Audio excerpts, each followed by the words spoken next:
Live from KSAT 12, the Nightbeat starts right now. Tonight, newly released police body cam video shows the moments before San Antonio police officers shot and killed a man on the city's south central side nearly a month ago. Neighbors are seen on camera telling police a man was shooting in front of their home with children around. The night team's Camila Juarez breaks down the video that SAPD released today. Police. There's somebody in my next door yard running around in the street with a gun shooting at about 2 houses down from me. Right there. Back on May 27th, around 11 at night, police received multiple 911 calls for a man wearing all black, yelling and shooting his gun in the 100 block of Sonora Street near Nogalitos. There's like a shootout outside my home in the middle of the street. Okay, can you see anything or you just hear gunshots? Gunshots and people yelling. At supper. Walk. Officers are seen parking their car, getting out and walking towards the scene. Screams can be heard in the background. Who's screaming? The officers begin running up to the house where frantic neighbors are standing in the street. Shooting in my house and I got little kids, man. What's your house, man? Hey, get out of the way. One officer tells neighbors to move away as they get a view of 42-year-old Arturo Fuentes wearing black talking to a shirtless man. The other officer gives Fuentes two commands. Put the gun down. Hey, drop it. But police say this is the moment Fuentes raised his gun and pointed it at officers. Ceasefire. Grab the gun. You hear the two officers unload multiple rounds. And once Fuentes was down, SAPD says the officers ran to him to perform life-saving measures. EMS took Fuentes to the hospital where he was pronounced dead. Meanwhile, investigators at the scene collected a gun and bullets. None of the officers or neighbors were hurt. SAPD Police Chief William McManus previously said that the officers involved were a probationary officer and a 4-year veteran officer. Deadly force investigations could take up to a year. That's what San Antonio police are saying. And all of this evidence is going to have to be presented to the district attorney's office. The investigation is ongoing. Live from Public Safety Headquarters, Camila Juarez, KSAT 12 News. A wrong-way driver was killed in a head-on crash this morning on Highway 90 that also claimed the life of the driver who was hit. We're told the wrong-way driver was in an SUV that was going east in the westbound lanes of Highway 90 just west at 1604 South. Officers say the SUV crashed head-on with the car, that impact forcing firefighters to use the jaws of life to free the female drivers from their vehicles. Police say both were unresponsive at the scene and taken to a hospital where they later died. So far, their identities have not been released. San Antonio police still searching tonight for the suspects they say shot up a car with 2 people inside of it. This happened last night just before 10 o'clock on the east side in the 200 block of Belmont near North Polaris Drive. Officers say a 33-year-old woman and a 15-year-old girl pulled up to a house. They say a silver car was already parked at the house and the people inside it got out and began shooting at their vehicle. The woman and the teenager were hit and taken to the hospital where they are expected to recover. But the suspects took off in that silver car and police have not found them. So if you have any information, call SAPD. We have an update now on a shooting from earlier this weekend that left a man dead. The Bexar County Medical Examiner's Office has now released his name. He's identified as 23-year-old Enurbe Briceño Gonzalez. He died after police say another man shot him several times Wednesday night. Investigators say Briceño Gonzalez's friends initially took him to a hospital on Treeline Park near Sunset and Highway 281. But paramedics were called to transfer him to a trauma center, and that's where he died. That suspect still on the loose. A man who was killed in what SAPD detectives call a love triangle has now been identified. The medical examiner's office say he was 36-year-old Gilbert Garcia. Officers found Garcia unresponsive in a neighborhood near I-37 and Pecan Valley Drive. The ME's office says he was shot in the chest. Police think Garcia, the suspect, and a third person got involved in some sort of a fight.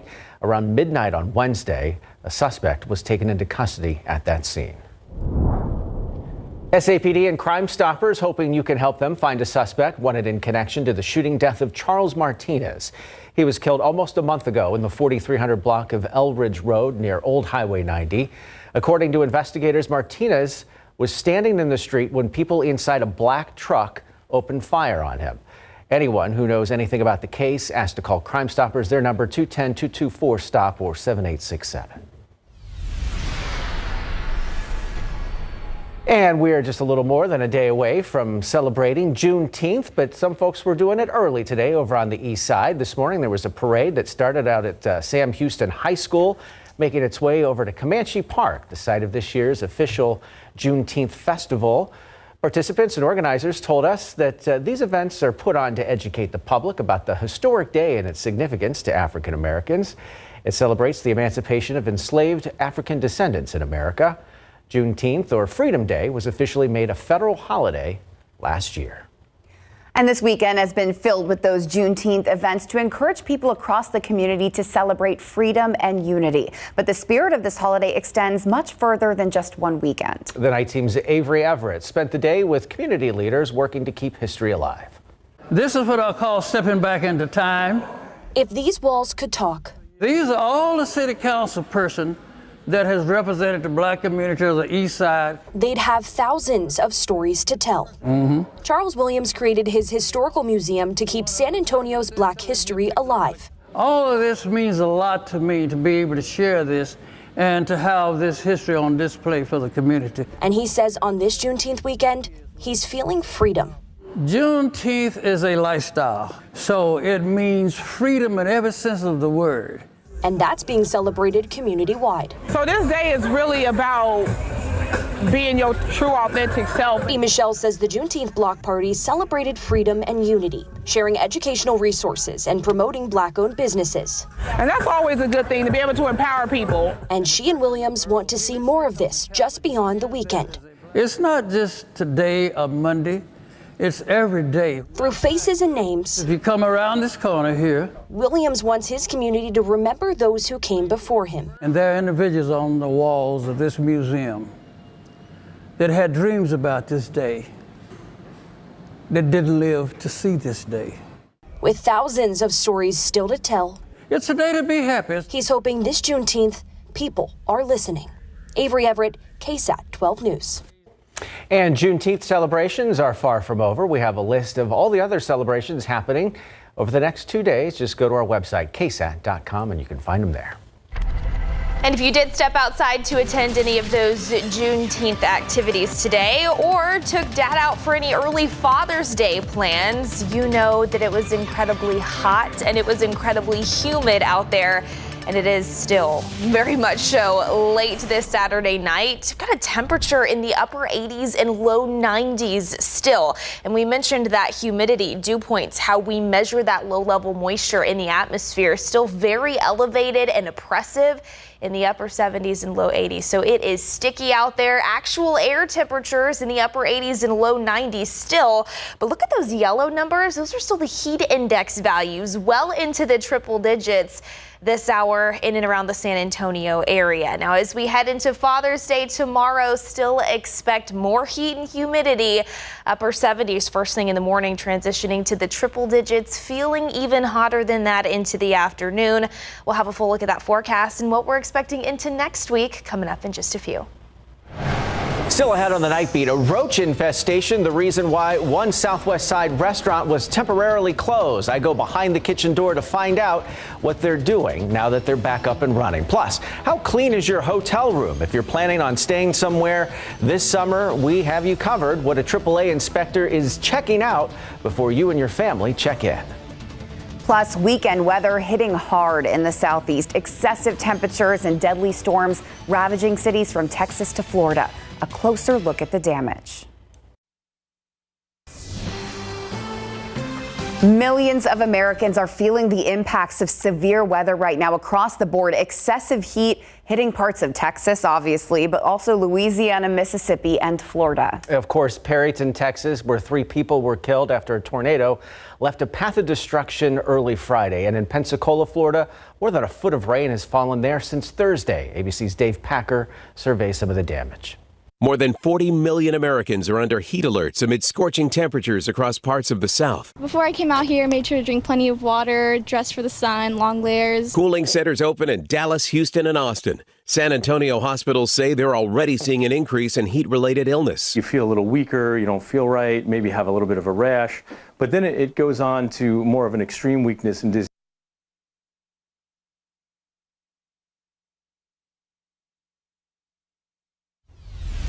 It's so hot that package didn't want to play. It's true. It's true. I'm sorry about our technical difficulties, but we'll get that to you online if you need to check it out. Organizations around San Antonio are celebrating Father's Day by pushing men's health and fitness for themselves and their loved ones. Groups like Metro Health and the YMCA partnered with each other to host a health fair, emphasizing the most important thing of staying active. They also use the time to talk about diabetes and the prevalent problem it's causing right here in San Antonio. And in the downtown area, the San Antonio Fatherhood Campaign held the 23rd annual Father's Day Fiesta, honoring men who are committed to being positive role models to keep themselves and their families safe and happy. We understand the issues of systemic trauma and oppression. And what we do here during this particular holiday is to honor the men of our communities. Ultimately, social advocates want to bring attention to how men can also be leaders in their communities as well as in their own homes.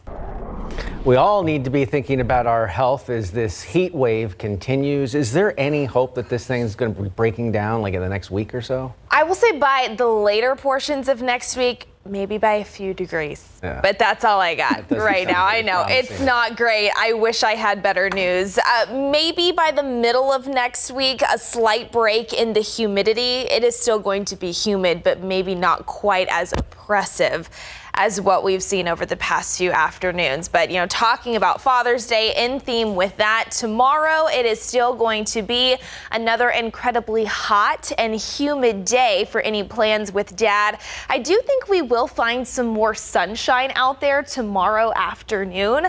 Highs in the triple digits are expected. We'll see those climb into the low 100s, I think, as we head into tomorrow afternoon. And then into early next week, still more heat, high pressure in control, and those triple digits are going to continue. But by late next week, as we were just talking about, that high pressure system might be able to inch farther west. And as it starts to loosen its grip on south central Texas, we could see those afternoon highs come down a few degrees and maybe a very stray chance for a quick storm. Not completely off the table by Thursday and Friday, but still a lot of time to monitor that. Speaking of storm chances, though, we had a 20% potential across our northwestern counties earlier this evening to find a quick rumble of thunder.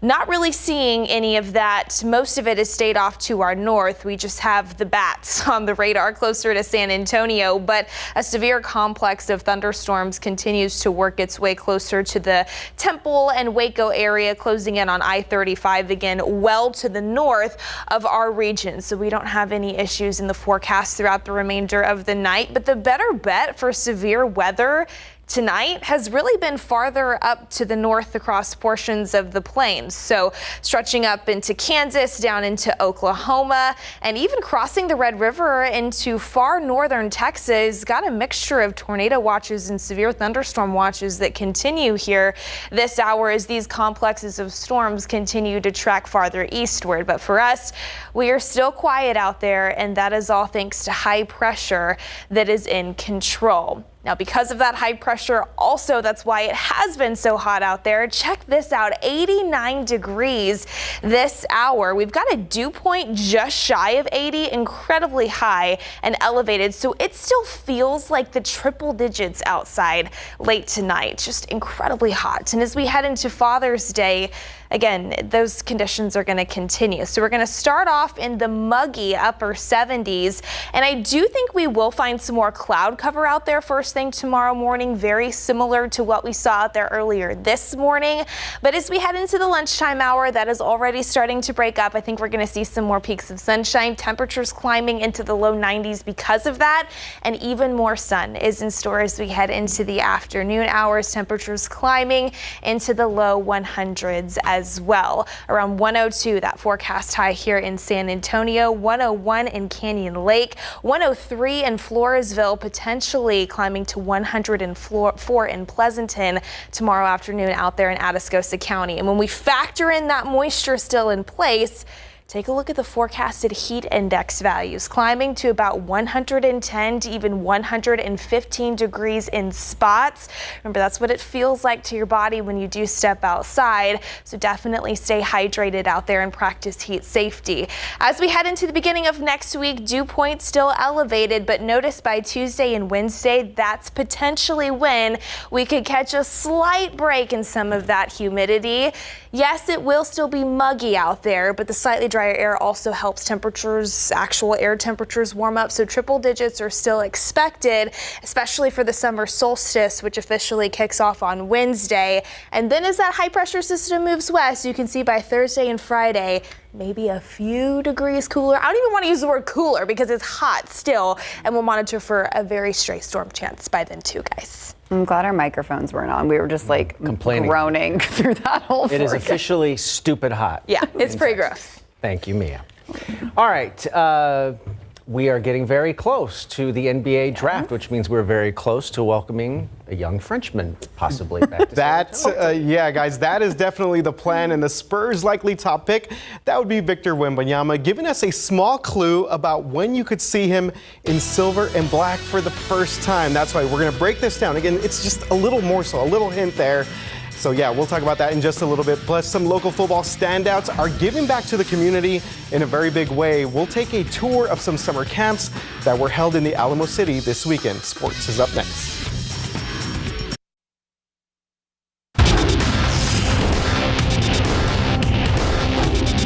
You know, I say it often. This is the time where, you know, the game is innocent and it's just strictly off of love. So, you know what I mean, I just want them to have fun tonight and just, you know what I mean, just remember this for, you know, years to come. All right, you can't forget about the love of the game, and that's what it was all about at Malcolm Brown's free football camp out in Cibolo last night.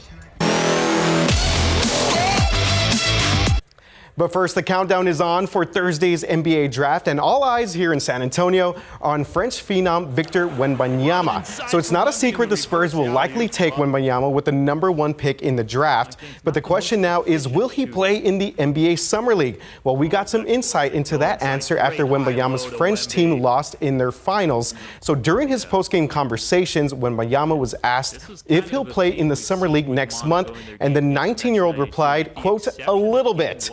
The Spurs are set to play in the California Classic Summer League in Sacramento from July 3rd to the 5th before the Vegas Summer League tips off on July 7th, and KSAT 12 Sports will be there for both Summer Leagues. But before that, we have you covered for draft night. Larry Armidas will be reporting live from Brooklyn starting at 5 p.m., and KSAT 12 Sports will also be live from the Spurs draft night watch party at the AT&T Center. Pro football coverage powered by Davis Law Firm.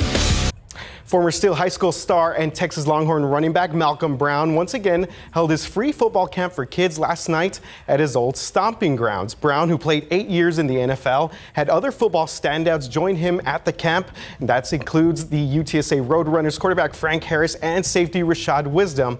And for Brown, he's just happy to get this camp going again and give back to his community. Man, it's so much fun, man. Like you said, it's been a while. Pandemic knocked us out, man, but it was something, you know, that we had to bring back by popular demand. You know, a lot of people was asking, man, so we decided to get this thing going again. Whole lot of fun, man. You know, Cibolo community is where, you know, it all began. So I'm in a very grateful mindset right now, man, so this is special. And meanwhile, at Alamo Stadium this morning, Brown's former LA Rams teammate Ramon Richards was holding a camp of his own. Richards has always made it a point to give back to the SAISD community after playing for Brackenridge High School. He even brought out Minnesota Vikings wide receiver Tristan Jackson, just another figure to motivate these kids to work hard for their future goals. Man, giving these kids a good time, something I've always wanted when I was a kid. I went to Brackenridge High School, went to Poe Middle School, so I know what it feels like to come from this area and to come back to my home stadium and give these kids something that they can use and learn going forward is an amazing experience. You know, it feels great. It feels great. I get to see these high school coaches. I have my good friend Tristan Jackson plays for the Minnesota Vikings, so these kids get to see other NFL guys and they get to actually touch them and see them in person, so they get to learn and ask questions and talk to them, so it becomes more realistic to them.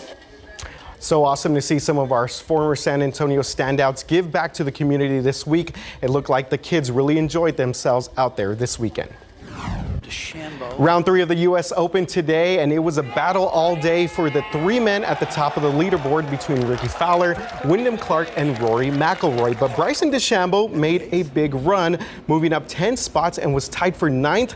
Thanks to birdies like that. Check that out. But Brooks Koepka had one even better later on from the bunker. That's another nice birdie right here to move to 3 under. Very nice there. But at the end of the day, Ricky Fowler and Wyndham Clark are your co-leaders at 10 under, just 1 shot ahead of Rory McIlroy. It should be an exciting finish tomorrow in LA.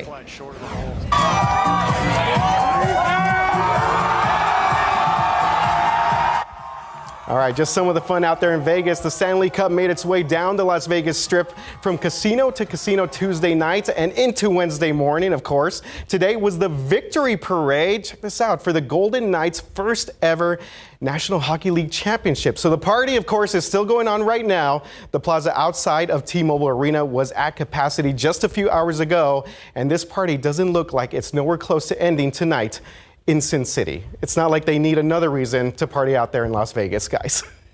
It's hot.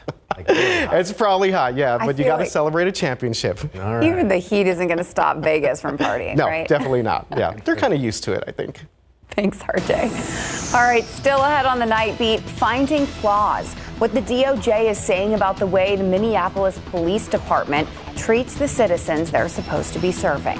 Plus, a positive outlook. For the first time in months, Americans are pleased with the direction of the economy. What factors into that? Coming up.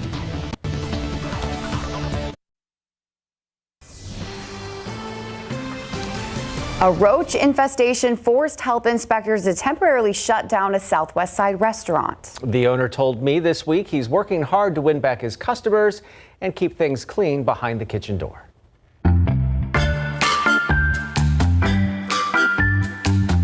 Benjamin's Kitchen, located in the 12,000 block of Fisher Road, earned an 80 on their May inspection. They were also forced to shut down due to a significant roach problem. Live and dead roaches were found in several areas and crevices in the kitchen and behind equipment. Roaches were even seen crawling around uncovered food.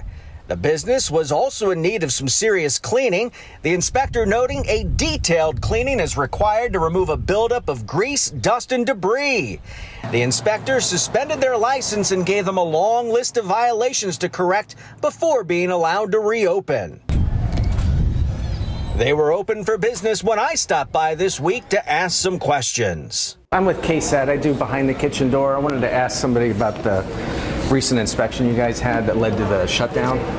Oh, we're not interested in being on camera. Initially, co-owner Benjamin Gomez didn't want to talk, but then agreed to go outside. He said they were closed for 3 days to clean and deal with the roach problem. We've solved the issues. We've had exterminators come out, and the inspector has come out and verified that we've taken care of everything. He hopes his customers give them a second chance. We're very close with our customers, and we obviously care about them because it's our livelihood. Absolutely. You know, but as far as all the issues, they have been dealt with, and we hope it doesn't happen again. Saltgrass Steakhouse in the 2800 block of Cinema Ridge got a 76 on their May inspection. Pest activity was evident throughout the establishment, including live and dead roaches. Cheese was found stored next to raw burgers and steaks. Dishes were not being properly sanitized. A dirty salad bowl and tongs were stored right on top of clean salad. An employee was touching food with bare hands, and multiple food items in use were past their expiration dates. A re-inspection was ordered. Wing Daddy's Sauce House at 903 Bitters got an 82. Unspecified pests were flying around in the kitchen. An employee wasn't wearing a hair restraint, and a cup was found stored in sauce. The business was unable to show proof of food manager and food handler certifications, and the permit they had posted was expired. For Behind the Kitchen Door, Tim Gerber, KSAT 12 News. In politics, President Biden was on the road in Pennsylvania today to kick off his bid for re-election. The president addressing a rally of union workers in Philadelphia and accepting an endorsement from the AFL-CIO, which represents 60 unions and more than 12.5 million workers in Pennsylvania. The president touted an economic message that his policies had created jobs and lifted the middle class, telling them that it's now time for the wealthy to pay their fair share in taxes. While in Philadelphia, the president surveyed the damage of last week's I-95 bridge collapse. Well, a University of Michigan survey shows Americans are actually feeling more upbeat about the economy. According to their data, consumer sentiment went up 8% from May to June, bringing it to its highest level in 4 months. Researchers say people are more optimistic since the debt ceiling crisis was resolved and inflation has eased a little. Another recent survey released by the Federal Bank of New York found that consumers' near-term inflation expectations are at the lowest level in 2 years. A scathing new Department of Justice report is detailing serious issues with Minneapolis's police department. That report found that Minneapolis police racially discriminated against minorities, violated constitutional rights, and disregarded the safety of people in their custody for years leading up to the murder of George Floyd. Now, in those findings, they were the result of a 2-year probe and confirmed many citizen complaints about law enforcement conduct following the death of George Floyd. All right, it's summertime, so as you book those vacations, do you wonder just how clean your hotel room is? Or maybe you don't think about it. Oh, I do. 12 on your sides, Marilyn Moritz went behind the scenes with a AAA inspector to see what they check out before you check in. Needs to have a deadbolt lock for security. That comes out a full inch. We'll call him Inspector 66. After all, his hotel checks for AAA are anonymous. He's not only inspecting for security, like lights and peepholes. All beds have to have a mattress protector, which is this right here. Like a nosy guest. It's not sticky. He's seeing how well a room is cleaned. No bugs, no dust, no cobwebs. We look at the shower curtain, no dark spots, no spots. No mildew. Since the pandemic, hotels have made changes. So have inspectors. He uses this machine now to swab for surfaces people touch a lot and test for enzymes that can signal bacteria. This is something that the guests are going to be touching often. Who doesn't touch the thermostat? Shake it. In 5 seconds, let's see what we get. Green for good, red for not so good. Superb. And one thing he says most likely to carry germs is this, the TV remote control. But take a look. Since COVID, things are changing. This one has a smooth surface, easier to clean. His findings help him give a AAA rating. This Best Western earns a 3-diamond status. You can look up thousands of hotels nationwide on the AAA app. But he also told me 3 things you can check to feel good the room was cleaned. Look at the bathroom mirror for water spots. Look across the room to see if objects are straightened. And finally, use your nose. I always pause at the door and take in a deep breath. If it smells fresh, he says that's a good sign. Marilyn Moritz, KSAT 12 News. I think we could have a new series there, Behind the Hotel Door. Still ahead on the Nightbeat, tornadoes have been touching down all over the southeast recently. We surveyed damage in one town that could have been hit harder. Plus, a COVID comeback. What a U.S. health expert is saying about the possibility and prevention of another outbreak.